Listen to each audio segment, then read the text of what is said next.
Hello, and welcome back to Mafia City RP.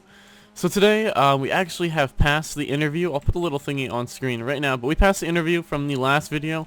We're going to be moving on to the Academy. I believe it's a 2-day process, so I'll probably make each episode, or each day into a different episode. So hopefully you guys enjoy that. We're going to be heading over to it right now. I think we're a little late, but it got delayed because of an active, ongoing situation, thankfully, for us, I guess. So we're going to go head over there, hopefully pass the Academy, or at least get through the first day of Academy, hopefully do well. And I'll see you guys when we get over there. I'm also borrowing Gert's car because my car got stolen. Literally the only car that got stolen in damn Polito. But thankfully Gert let us borrow his car to get over to the Academy. So we're going to go head over there. Hopefully it's all going to go well. Hopefully we're going to pass it. I don't know how long it's going to be. I'll probably include most of the whole thing, just, slightly edited down into the video, so you guys can kind of see the whole process. I think it might be some pretty interesting stuff. But either way, I will see you guys once the whole academy is starting. Hopefully it goes well, and I will see you guys very soon. Alright, Academy. Oh my. You know what? Screw it. There we go. Why are we above everyone? Okay, screw it. He is the commanding officer of the training division. To my left is Corporal Rothwick Braun, and in the corner over there is Captain Heinrich Berger. Welcome to the Academy. All of you are here because you followed your calling. You set foot through these doors and decided to dedicate your life to something bigger than just yourself. You are here because you would risk your life to save those who need saving, to protect those who need protecting, and to serve those who need serving. You decided to leave your old life behind and join an organization that isn't viewed as the good guys by some people. Some of your friends and family might not want to speak with you anymore, and yet you overcame all struggles and joined a profession where your life is in danger every day you set foot on these streets. Especially during this time, it's important to show the people that we're here to shield the innocent from the criminals, to serve this community, and to uphold the law. They say that the North is the final frontier. Mountains, forests, deserts, the ocean, islands, all of this belongs to our jurisdiction. We are the thin line between good and bad, and now we must step up to our duties. In the next few days, you will learn how to become a peace officer. You will learn how to interact with citizens, the good and the bad, the rich and poor, black and white. You will learn that every human is different, every criminal has a different motivation, everyone has another dream. It is important that we master our tools. We must be fair but strict, professional but decisive. Being a peace officer isn't an easy job. Many people lack to show the respect we so desperately deserve, but we don't do this for the recognition or the money. Every single one of us has a sense of justice, and we will dispense justice. I wish all of you best of luck. You will certainly need it. This academy will be hard. Some might think about quitting, and that's perfectly fine. But once you've passed through these doors after graduation, you will be a new and hopefully better person. I'll be looking forward to working with you guys in the future. Alright, so first let me talk a bit about what you're going to learn here at the Academy. Today we're going to look at the definition and meaning of a sheriff's deputy and our responsibilities. We're going to look at departmental regulations, the departmental structure, rank authority, radio communication, and basic first aid. After that, we're going to take a look at theoretical first continuum, look at a few videos of training, and then do the incident simulation. Tomorrow, we're going to look at vehicular operations, which include theoretical traffic stops, theoretical felony stops, theoretical pursuit techniques, traffic stop videos, traffic stop simulations, felony stop simulations, and pursuit training. After that, you will be sworn in as a sheriff's deputy. Just for an overview, I will begin this academy by talking about the main responsibilities. After that, we'll have Lieutenant Mickelson here talk a bit about rank authority, radio communication, and basic first aid. And after that, I'm going to do the theoretical first continuum part. Are there any questions before we start? No, sir. No, sir. Alright. First, we talk about a peace officer. All of you here, if you graduate, are going to be peace officers. But what exactly is a peace officer? Does anybody got any examples or an idea of what a peace officer could be? Person who defends and upholds the peace. Maybe. Sure. A peace officer equals Yeah, civil law exactly enforcement, that. uphold the law, keep the A peace. peace officer is a a civil law enforcement officer, and we shall uphold the law and keep the peace. Now, every person has a different definition of what the law is. However, in this academy, you will learn certain aspects of the law. Obviously, law isn't black and white as it is written. There are many different variables to the enforcement of law, and we must be very vigilant when handling situations. Every small detail can decide over life and death, and it is very important that we keep attention to these details. As a peace officer, we are here to serve this community, to uphold the law, and to protect those who need protecting. Now, our responsibilities within the San Andreas Sheriff's Department is to patrol within our jurisdiction, which includes the northern part of the island, Blaine County, which is our primary jurisdiction, and then the joint patrol, which is the part between the city and the north, which will be patrolled in joint with the police department. Here we will conduct daily traffic operations and police operations, respond to 911 calls, and uphold the law. Now, are there any questions? No, sir. No, sir. Alright. Let's take a more in-depth look at what our values are here in the San Andreas Sheriff's Department. Service. Our commitment to our community we serve. Professionalism. Respect for this profession. Integrity. Maintaining moral and ethical behavior at all times. Respect. Accepting diversity and recognizing the value of the individual. Innovation. Creative risk of adaptation and improvement. And trust. Rely on integrity, strength, and the ability of our members. Now, when people say that police departments are like families, it is partially true. However, we don't protect or we don't keep the bad apples from being exposed. If you do see any misconduct, do not shield those, because if you shield misconduct, serious consequences could arise. Innocent people could die because we have bad apples and they're not exposed. In the field, during tactical situations, it is always important to have your back. However, it is also important that we must maintain trust in the community and to not disguise corruption for what it is. Our principles are working through teamwork, working on community policing, and working ethically and with integrity. Alright. So, now we're going to continue a bit with our departmental regulations. So, there are certain sets of regulation we have in this department, and generally you can differentiate those regulations into a couple. So, the most important and basic regulation. The most important ones are the departmental regulations, all regulations we hold within this department.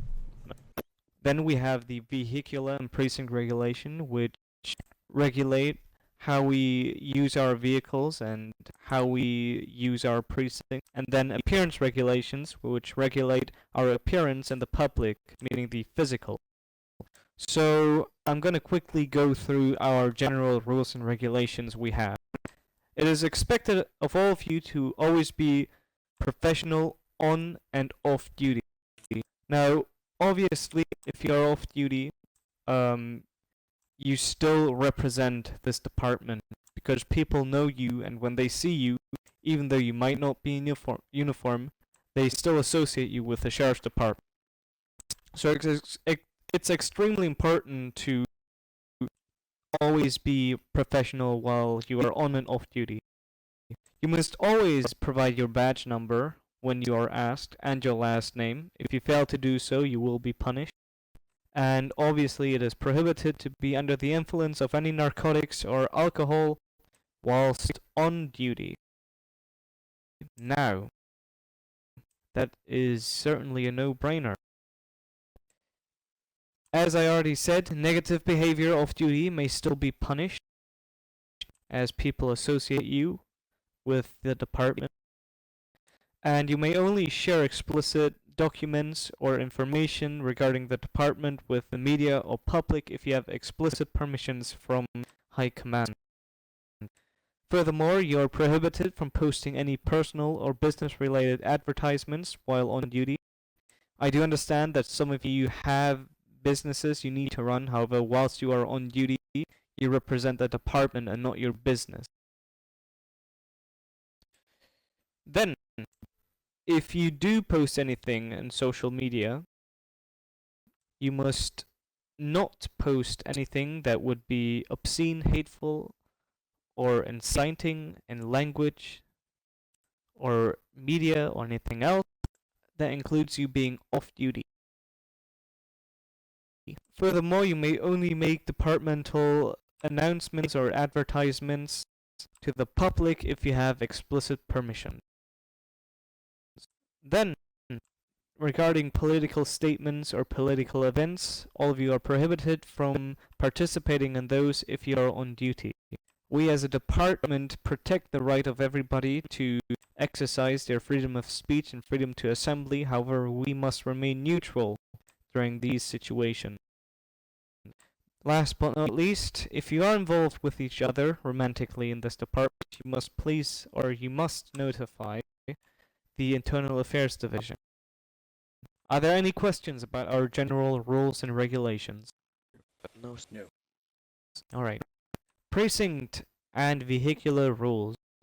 If you exit a vehicle, you must always properly lock it and turn it off, and vehicles after their deployment must be returned to their original location.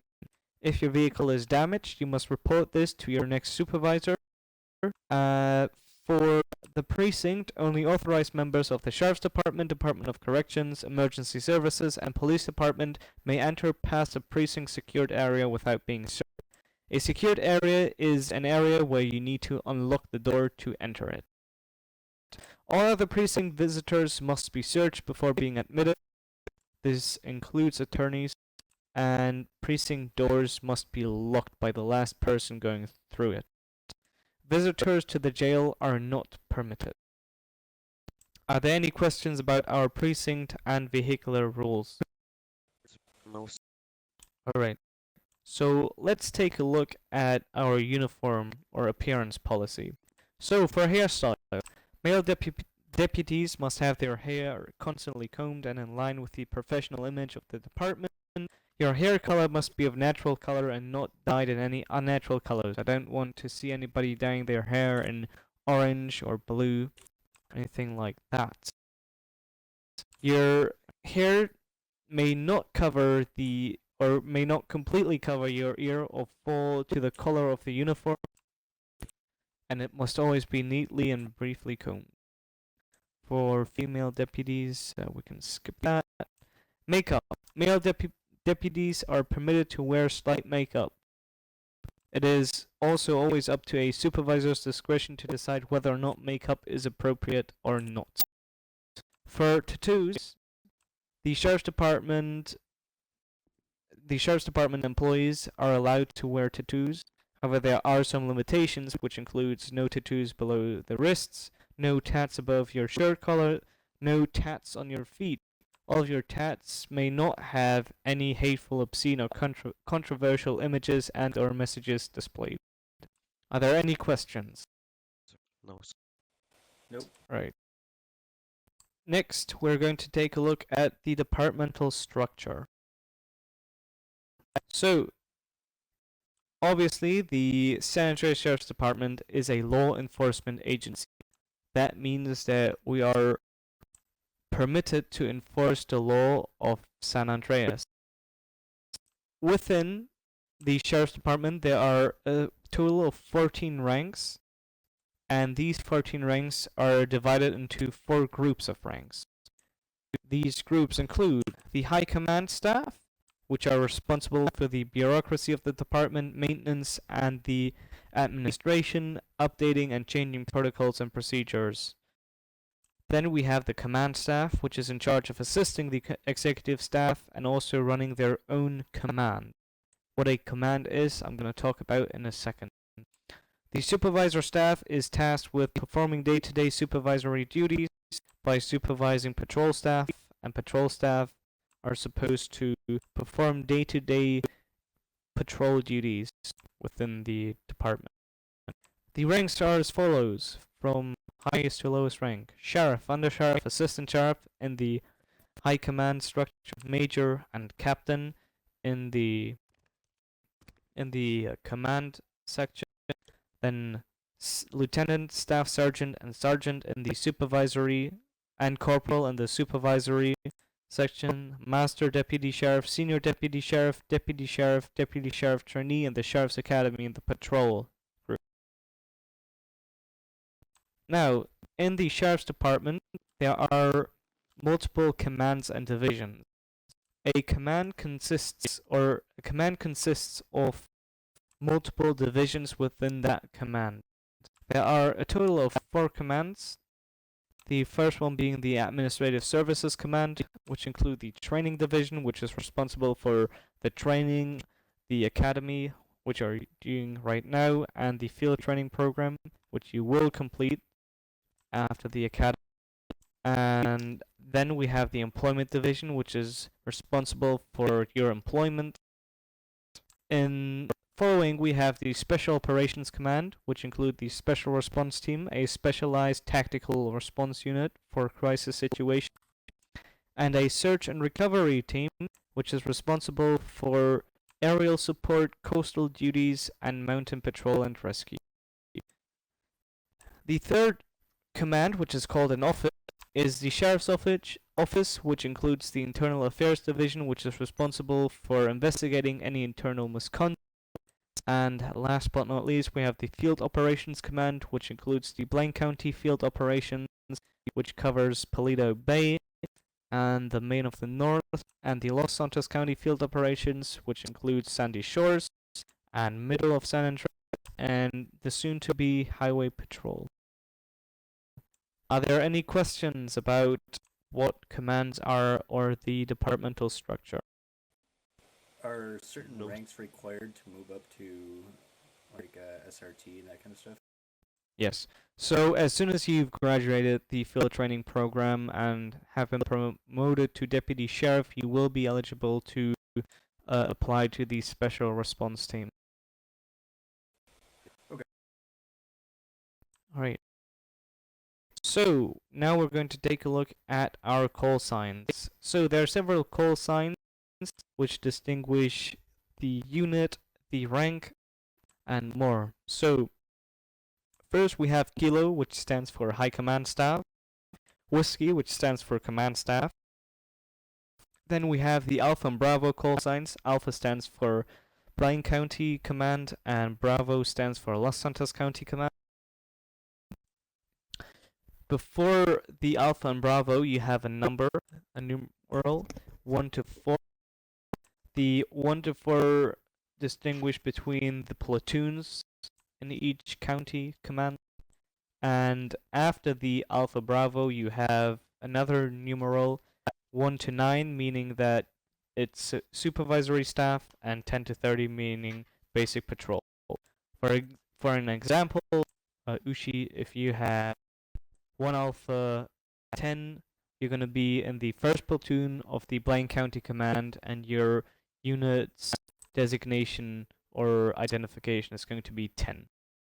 Kobali, if you're in 3 Bravo 9, then you're going to be in the 3rd platoon of the Los Santos County Command within the supervisory staff. Right, then we have Oscar, which stands for Special Response Team. For 1 second. Hello?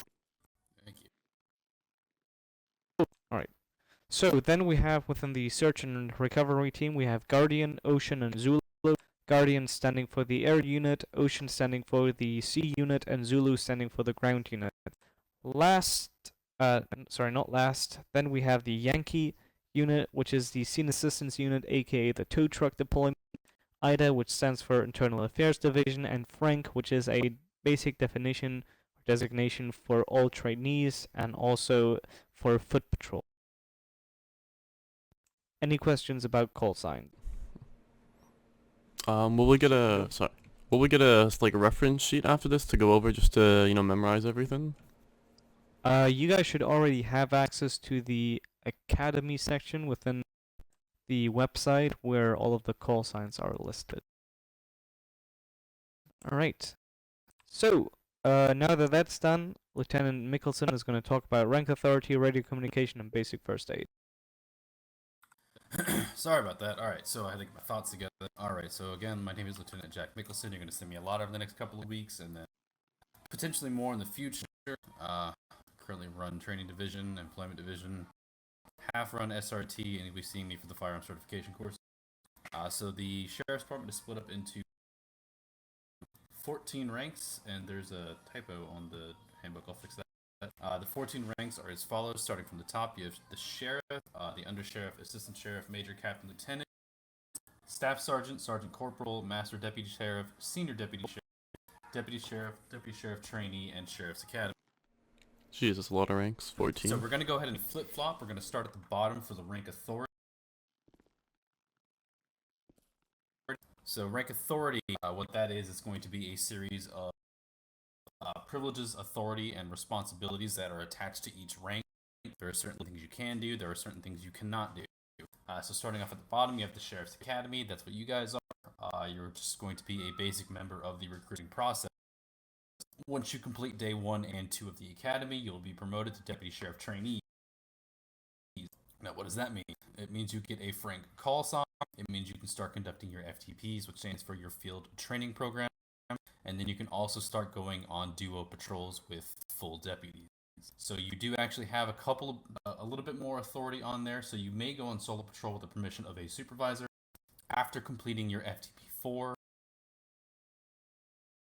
You can go on foot patrol in Paleto Bay with at least one other trainee after receiving permission from a supervisor or higher. You can deploy the Scene Assistance Unit with permission from, again, a supervisor or higher. You must wear the basic duty uniform. You can go and do a patrol with the Deputy Sheriff, and you may be assigned tasks to perform within the Sheriff's headquarters. Take your time with this rank. Make sure you memorize everything, or as much as you can. You don't have to memorize everything. Take your time, read through the handbook, start going through all the 10 codes, the codes, go through the penal code, the traffic code, just start reading everything you can. It's better to be overeducated than be undereducated in my book, so just keep that in mind. Once you are complete with your FTP4, you will go into a holding status in which you can continue to conduct either duo patrols or solo patrols with permission, in which case you will then be promoted to Deputy Sheriff. So the Deputy Sheriff, what do you gain with that? Well, you don't have to ask permission to go on patrol anymore. You'll be able to conduct Alpha and Bravo patrols. You can conduct ride-alongs now, and then you also can use the tow truck. You don't need to get permission anymore. So moving up, Senior Deputy Sheriff, there's a pay raise there. Also, you can start conducting Field Training Session 1 and 2. That's going to have an asterisk for the time being. I feel like that's going to change in the very near future, as well as Master Deputy Sheriff. You have, again, a nice little pay raise, and then you can conduct Field Training Session 3. So these ranks are your main body of the department. Those are going to be your field staff in the field operations. You're going to be moving up next to the supervisor team. So the supervisor team, it consists of 4 ranks: corporal, sergeant, staff sergeant, and lieutenant. You may ask, what does each do? Surprise, I'm going to tell you. Alright, so your corporal is going to be your first supervisor rank. It's going to be your supervisor in training rank. You're going to be going through the sergeant training program.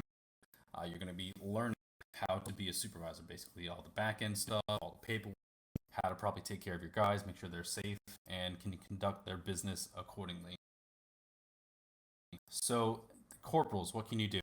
Once you have attained corporal status, you can, if there is no other supervisor present, take over as the shift supervisor and act the same role. Corporals can give Deputy Sheriff trainees permission to go on solo patrols, go on Yankee patrol, go on duo foot patrols with another trainee in Paleto. You can also conduct the FTP4, which is the actual field assessment for Deputy Sheriff trainees, and then can do 10 ones, which are roll calls. Moving up, you have sergeant, which have all the same thing, but they also can organize 3-man patrols if the situation is needed. We don't have a whole lot of vehicles. If we have a whole lot of people there, we can authorize 3-man patrols, and then can authorize the use of the predator or police. Moving up, you have the staff sergeant. Again, same thing, but the staff sergeants can also suspend the ranks below them for up to 2 days. Moving up, you have the lieutenant, which is the top of the supervisor rank. It's going to have the same privileges as the rest, but it can again suspend or revoke the vehicle privileges or lower ranks for up to 4 days as opposed to 2 with the staff sergeant. And also with the lieutenant, on scenes, you're going to be the ones that are actually in charge. So moving up to the next series, it's going to be the command team. It's going to be consisted of 2 ranks. It's going to be major and captain. So the captain is the lower of the command team. It's going to again inherit the same privileges, rank, and authority and responsibilities. However, the captain can now issue formal reprimands, but he has to get notice from the undersheriff or higher. They can promote and demote up to the rank of sergeant, again with notice from the undersheriff or higher, and then can also suspend sergeants and below for up to 4 days. Alright, moving up, you're going to go into major. The major is going to be the one that's actually in charge of each particular office. In the case of our one major, Major Reginald Ashford. Alright, so major, you can issue a termination to any member in his field. He's going to be able to suspend lieutenant or lower rank for up to 2 days, again with notice. Can suspend sergeant or lower for up to 4 days without notice. And they can also actually revoke driving privileges to anyone lieutenant or lower. And now we have high command, which is going to consist of the sheriff, undersheriff, and the assistant sheriff. So the assistant sheriff is going to be responsible for the specific office. He can demote, suspend, discipline, or discharge officers at or beneath the rank of captain with notification. Can issue a termination if a member in his field with notice to the undersheriff. Can suspend captain or lower. Can revoke driving privileges for major or lower, and may use all patrol vehicles. And then the undersheriff and sheriff are going to have the same thing, but with slightly more freedom to conduct their business. Anybody have any questions on the rank authority? No, sir. Alright, so I'm going to skip over the promotion guidelines because it's all outlined, and then this academy will actually last for 5 days if I go over it. So we're going to go ahead directly into radio communication. Alright, so radio communication. Pretty easy. It's also very hard and takes a lot of time to build up confidence. So the first few times you do it, don't be afraid. You're going to mess up. You're going to screw up. I don't care how good you are on the radio. I'm definitely going to mess up a lot. It just takes time and practice. So radio communication, we try to keep it clear, concise, a lot of brevity codes as much as possible. I would try not to crowd the airways, and we definitely need to keep personal business off the radio. So our frequency is going to be 911.6. We are not going to be using that until after you complete the academy. We're going to be using one of the alternate channels for us when we conduct anything with the radio. For day 2, make sure you do have a radio in your possession. We're going to be using it. So the 10 codes and status codes. I'm going to be going over all the status codes. However, I'm only going to go over a couple of 10 codes that you're going to need for your day 2. So your status codes, code A and code B. Alright, so moving up, code 0. Code 0 is going to be your priority response.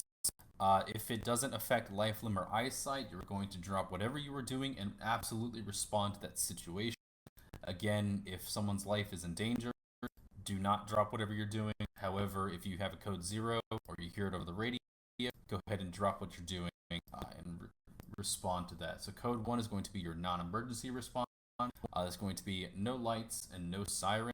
What that means is you're just going to drive normally. You're going to follow all traffic laws, stop signs, stop lights, turn signals, everything. You're going to make sure you follow all the code 2 is going to be your semi-emergency or partial emergency. That's going to be lights only, no siren. That's going to be for situations where you need to get there in a bit of a hurry, but it's not an emergency. Examples of that are going to be you need to quickly get from an area with a 1015, that's going to be a suspect. To Polito, you're going to go ahead and roll code 2. That doesn't mean you can go full out. That's going to be reserved for code 3, which is going to be an actual emergency. That's going to be lights and sirens. Code 4 is going to be your situation is under control. And then code 5 is going to be emergency vehicle has broken down. And code 6 is going to be you're out of your vehicle. Code 6 is used when you step out of your cruiser and you're conducting some form of business, either a traffic stop or you're outside talking to somebody that needs assistance. So for these codes, does anybody have any questions on the codes? No, sir. All right, excellent. So moving on to the 10 codes, there are a handful of codes I'm going to go over. Make sure you write these down because you are going to use them tomorrow. So you're going to have your 10-4, which is acknowledged or affirmative. That's just basically a yes over the radio. You're going to need to know 10-10, which is shots fired. You're going to need to know 10-15, 10-15, which is going to be a suspect.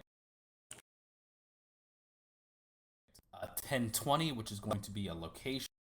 Usually it's used to ask someone for their current location. You're going to need to know 10-32, which is backup required. You're going to need to know 10-50, 10-50, which is a vehicle accident. You're going to need to know 10-51, which is a vehicular traffic stop. Should be able to hopefully remember these for tomorrow. 10-52, which is going to be a felony traffic stop. And then 10-80, which is a vehicle pursuit, followed by 10-80 Foxtrot, which is a foot pursuit, and 10-99, which is the situation is concluded. Now, I'm going to give you a second to finish writing those down. If you have any questions about them, go ahead and ask them now. All right, so a couple of examples. I'm going to give you a few. You're going to be going over them more in depth tomorrow, as well as in your FTP 1 and 2. You'll be going significantly more in depth. I just want to give you a good example. So the first one we're going to go over is called the emergency call response. It's going to be as follows. Call sign to dispatch responding status code to call number.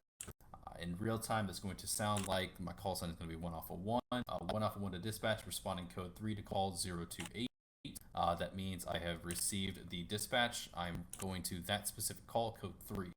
We're going to move on to traffic stop. So traffic stop is going to be as follows. Call sign to dispatch conducting a 1051 on a vehicle color and model at location. License plate is plate number of occupants, code 4 and code 6. So how that sounds in real time. 1 Alpha 1 to dispatch conducting a 1051 on a green Scout at Fort Zancudo, license plate 238222, occupied 2 times, code 4 and code 6. So what you've now done is you've let dispatch know you are conducting a traffic stop on that vehicle with that license plate number. It is occupied by 2 people. You are code 4, which means everything is good, and code 6, which means you are now out of your vehicle. Another one is going to be requesting backups, or in this case, calling for 1052. So we'll go ahead and switch over to that. So call sign to dispatch requesting number 1032s at location with the reason. So 1 Alpha 1 to dispatch requesting 4 1032s at Fort Zancudo conducting at 1052. So these few examples are going to be ones you are going to need tomorrow. Do you have any questions about these? Damn, Sean, you need to answer that? Dude, I have like 4 people blowing my phone up. I'm sorry. I keep walking out to take the text. It's bad. Is there like a uniform amount of officers you should call for backup in certain situations, or is it just kind of whatever you feel is needed? For the most part, there's going to be a certain number. However, some situations warrant more. 1052 is one of those situations, a felony traffic stop. A minimum amount of people you need is 3 total with 3 cruisers. So you want 3 deputies and 3 cruisers. However, if you feel the situation warrants it, you can ask for more. I generally don't ask for a specific number. I just call for 1032. And then if I hear enough come over the radio, I call the rest off.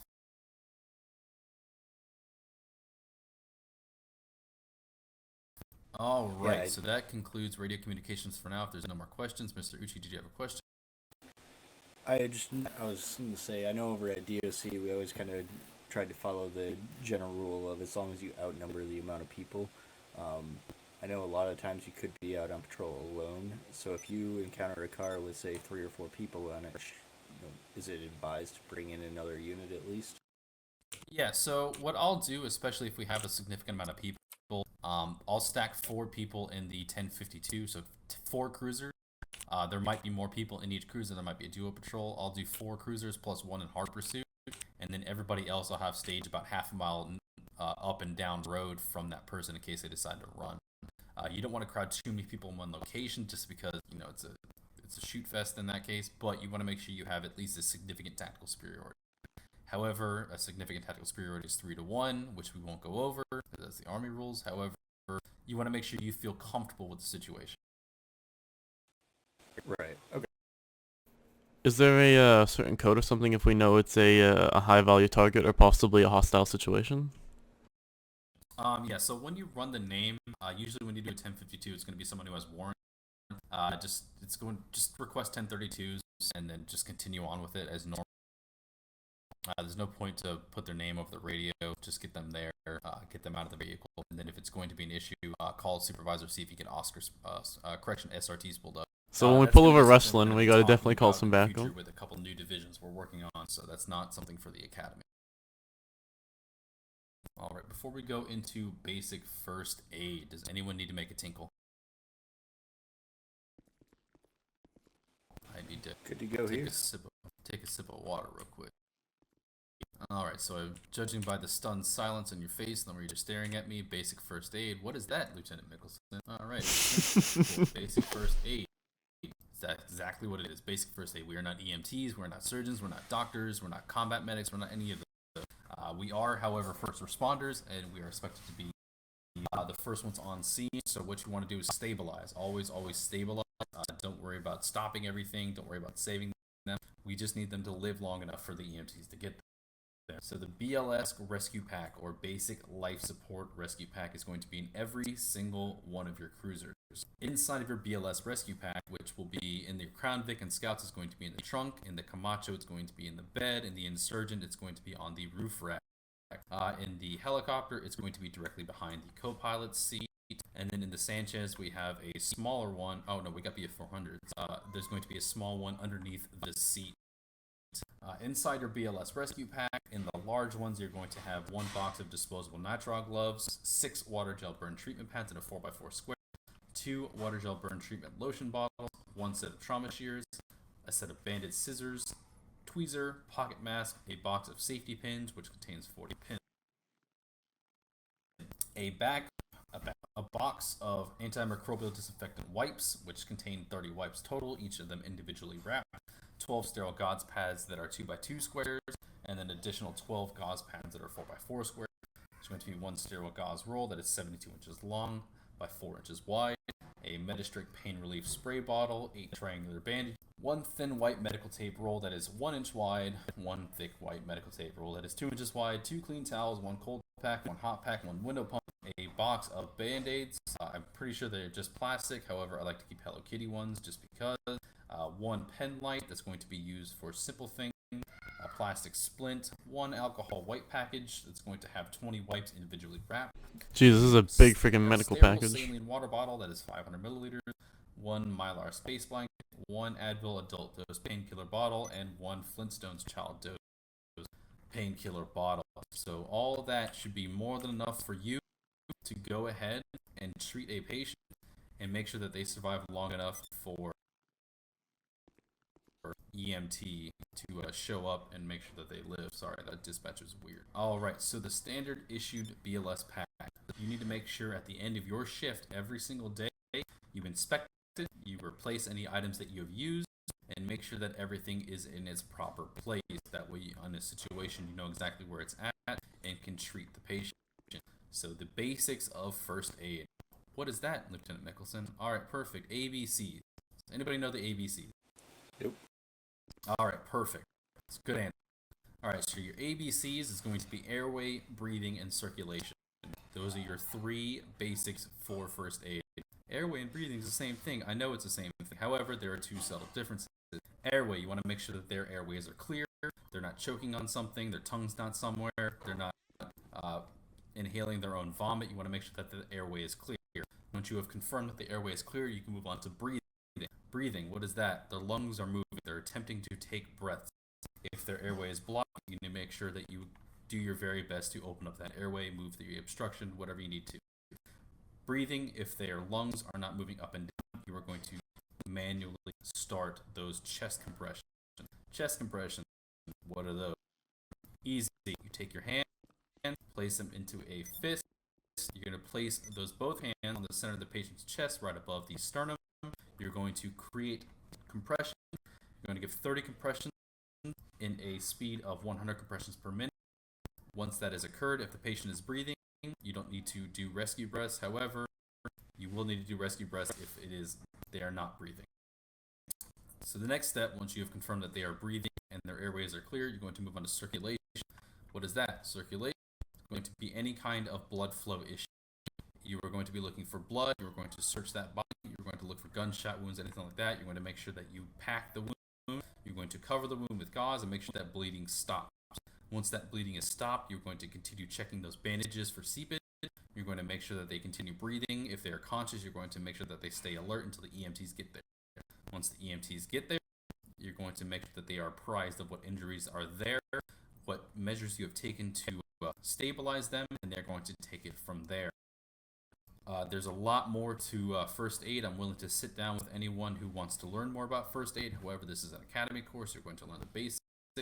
There is a more in-depth step-by-step injury treatment plan inside of your departmental manual. So go ahead and take the time to look through that when you are on desk duty. So now that we have completed first aid, does anybody have any questions about first aid? No, sir. Nope. All right, excellent. Go ahead and take a 5-minute break while Sheriff Hazel sets up the force continuum class. Mickelson, you need a cough drop for me. There you go. Alright, well, I guess there's a 5-minute break going on before the next part of this. I think I'll keep it all in. This is going to be a very long episode. It's mostly just talking and Bye, stuff, Michael. so if you guys don't enjoy it, I understand. Hey, Hazel. But hopefully you guys are liking this kind of long RP. I know not everyone will probably watch all this, Waiting on you, by the but way. I figured I'd probably include all of it just to make it kind of At interesting. headquarters, Josh Adkins, lateral. Okay. Alright, so let's continue. Force continuum. What is force continuum? I'm not even going to ask because I know nobody's going to answer that. So force continuum is what force we apply in what situation. So within law enforcement there are several situations that can occur. Everything can happen from a person being friendly and all of a sudden he pulls out a gun and shoots us. Oh no, that's not good. So force continuum, it basically is a procedure to how we react without force to force. So there are in total 5 levels of force that we can apply, and all of these force continuum levels depend on how the suspect is currently interacting with us. So the first level is suspect is cooperative. So suspect is cooperative, calm and polite. He's compliant with all of our instructions. His hands are visible at all times, and he makes no attempts to flee or evade. So, how do we respond to that? We are polite, we are professional, we give them orders in a normal tone, and remain respectful. So, second level is suspect is being passively resistant. The suspect refuses reasonable requests such as to move or remain in a position or area. The suspect does not respond to lawful questioning and is argumentative but not dangerous or aggressive. So, this would mean engaging in light physical contact from the deputy, which would include holding, however, no harsh physical reactions, and communicate verbal commands in an authoritative tone. We may use police tools such as a nightstick as a deterrent. Third level would be active resistance by a suspect. The suspect is physically resistant to our deputy's attempts to detain or take the person into custody. The suspect is struggling, pulling away, and using other methods of physical defensive tactics. Our response is to regain control of the situation as quickly as possible with the use of medium physical contact, such as a shove or an attempted constraint and restraint of the suspect. Usage of police tools such as a nightstick, pepper spray, or a taser. It should be noted that using nightsticks and pepper sprays and stun guns can have very dangerous and sometimes even fatal consequences, so always be vigilant and mindful of how you react. Nightsticks should not be used to physically attack a person, and should also not be used whilst the suspect is on the ground. So, the fourth would be active aggression with the intent to harm. This means that the suspect is physically attacking others, possibly utilizes a weapon including but not limited to a baseball bat or other objects. The suspect displays a targeted or general aggression to others. Our response is evaluate the risk level of the suspect and the threat that they pose. Prioritize the safety of yourself and others, and use hard physical force to restrain the suspect if it's safe to do so. Alternatively, operate defensively and create distance between suspect and yourself. Police tools such as a nightstick, pepper spray, and stun gun may be used. As soon as the suspect is under control, detain him. So, that means, in this case, we could use a nightstick as an active aggression and attack against the suspect, and use the stun gun and pepper spray as a defensive and also active aggressive tactic. Fifth level of force continuum is the suspect has an active aggression with the intent to maim or kill. This means that the suspect is extremely aggressive and uses a weapon which may lead to fatal injuries, such as a baseball bat, a knife, a firearm. In this situation, we would employ defensive tactics, such as creating distance between yourself and the suspect and using police tools, either the stun gun or a firearm, with the intent to neutralize the suspect. As soon as a suspect does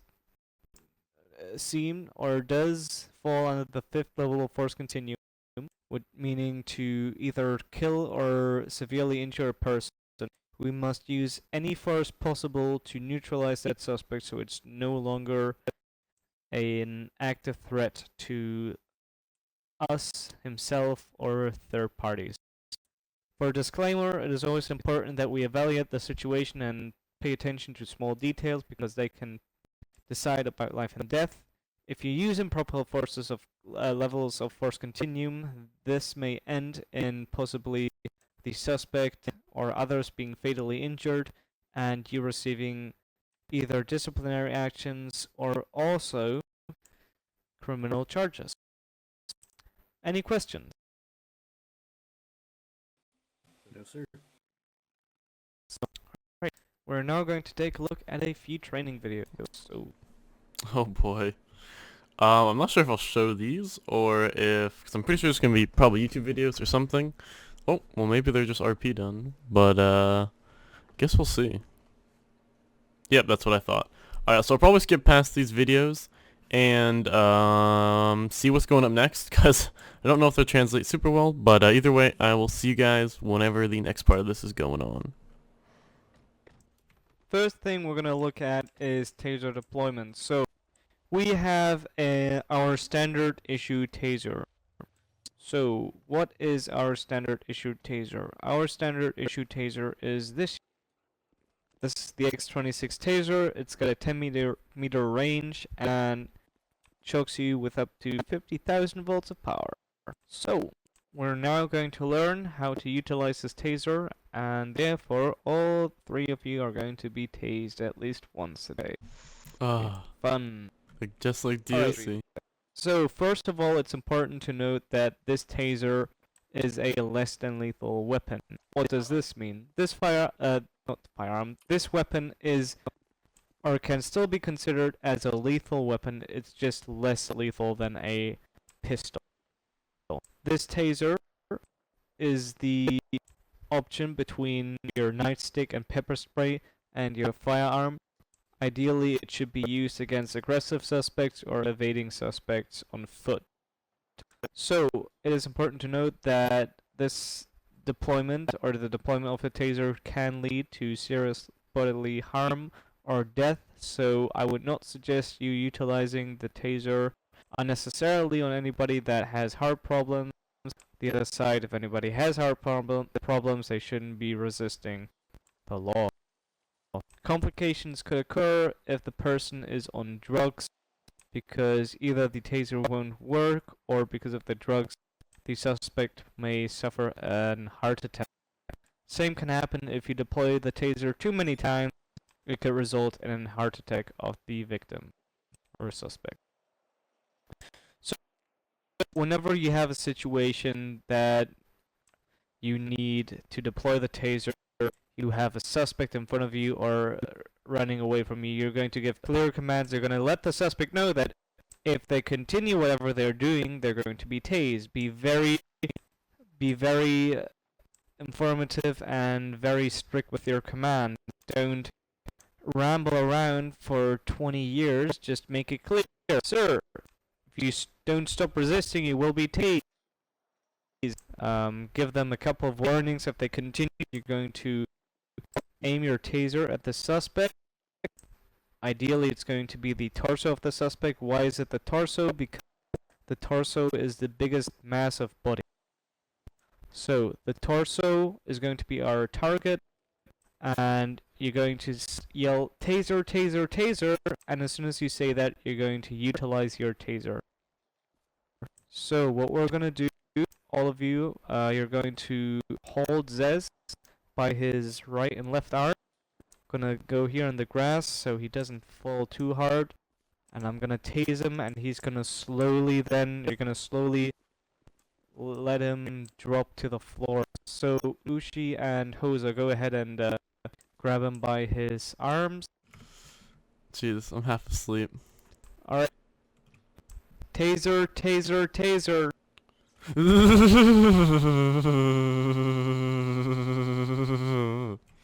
Ow.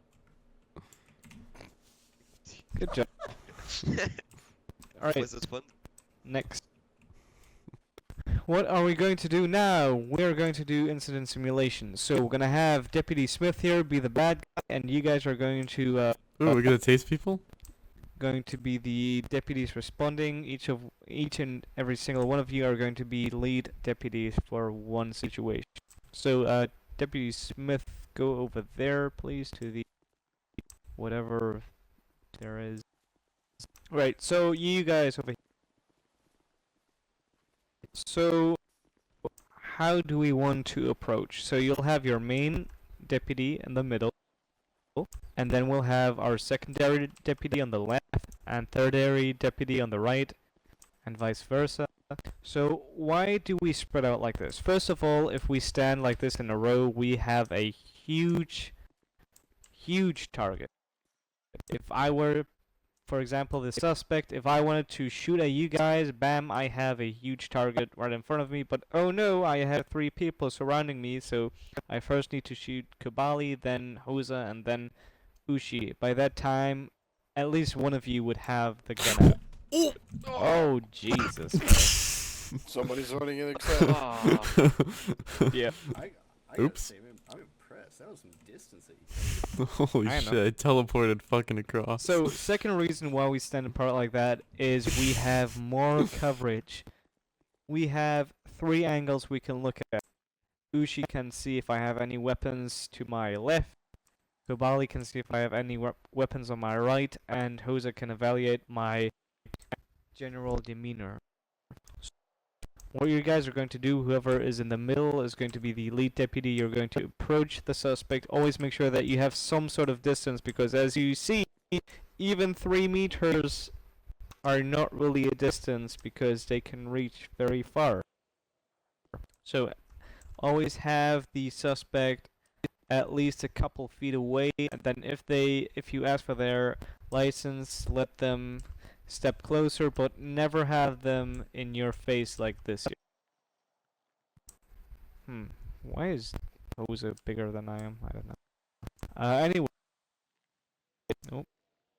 So, distance, and always try to see what they're doing. If they're reaching for anything, then you reach out for your weapons and taser.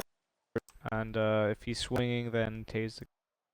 So, I'm gonna quickly speak with Deputy Smith, and then I'll be back. So you guys are responding to a very aggressive person that seems to be yelling around, not armed, but very aggressive. All right. Alright, how were we given a description of the person? Yeah, that's him right Okay. there. And remember the first force continuum video with charging. All right. And go.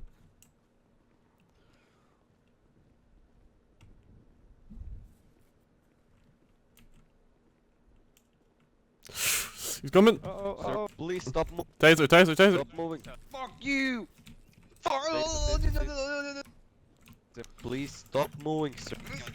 Sir, stop moving. The fuck on me, bitch! Stop moving. Oh.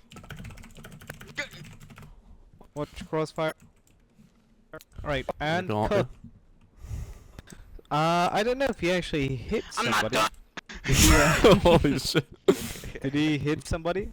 Was anybody punched? No, I think I just tripped over his legs. Congratulations. Yeah, most of the times, everybody gets blindsided by this. I mean, I gave you guys a small warning, but yeah. So somebody charged you like that, taser out, and tase them. So I have a question. If we know that we're approaching a hostile or a potentially hostile individual, should we approach with our less than lethals out, or how should we approach the situation? You can either approach with your less than lethals or with your nightsticks. Okay, okay. Depending on the situation, you either want to de-escalate or you might need to escalate the situation in order to regain control. Alright. Also, But- after you taste him, don't approach straight away to his ass because he was not completely incapacitated, so he could have got up and stabbed you or do anything to you, or taking you even hostage with a weapon. Make sure you keep on a distance and order him to go either on his knees or keep his hands up. Don't straight, run up to him to try and detain him with the cuffs or whatever. Make sure he's incapacitated and he's following orders. Gotcha. Because as you saw, when he got up, you got tased by one of your buddies. Oh, I didn't get tased. Or you tripped over, whatever Yeah. it looked like. So next we'll have Di Crospino as a suspect. So yeah, you guys go back and you guys decide who wants to be primary once more. Alright, I had lots of fun today. Tomorrow we're gonna have the second day of the academy. We're gonna focus on vehicle operations, so I'm really looking forward to that. I hope you guys had fun as well, and we'll see each other tomorrow, same time. Well, not same time, scheduled time. Hopefully we won't have a delay as today. Go ahead and get undressed, and then you guys will be dismissed. Alrighty, thank you, James. 10-4. Alright. Alrighty, awesome. So it looks like that's probably the end of our training for today. I know this was a very, very long video, but I figured I would keep most of it in because I figured some people might want to see the whole process and it might be kind of interesting to see it from this point of view. So if you guys did enjoy, please leave a like. There's probably going to be one more part of this for the second day, which is also going to be a pretty long video. But hopefully there's going to be some action soon after this. But hopefully you guys did enjoy, and if you did, please leave a like. And if you want to see more, subscribe, and I will see you in the next video.